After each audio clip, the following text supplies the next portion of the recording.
राधे दोस्तों, good morning. आप सब कैसे हो? उम्मीद करती हूँ कि अच्छे होंगे, स्वस्थ होंगे, मस्त होंगे, अपने अपने कामों में व्यस्त होंगे। एक से चर्चा गाने जा रही हूँ। अगर अच्छा लगा तो लाइक कीजिएगा, सब्सक्राइब कीजिएगा और सपोर्ट कीजिएगा।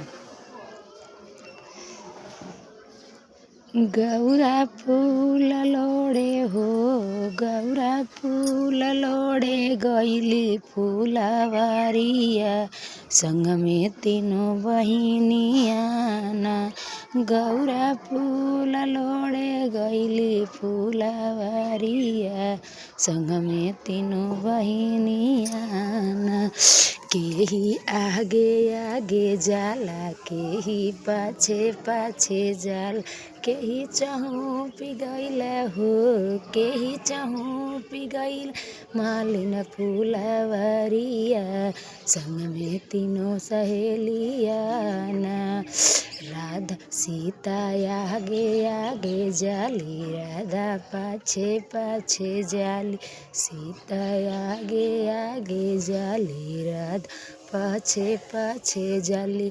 गौरा चहु पिगैली हो, गौरा चहु पिगैली मालिन फूलवारिया, संग में तीनों सहेलिया ना।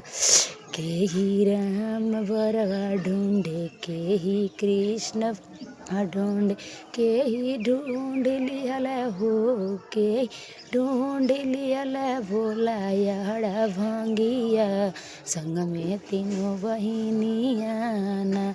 केही ढूंढ लियल हो, केही ढूंढ लियल भोला अड़ भंगिया, संग में तीनों बहिनिया ना।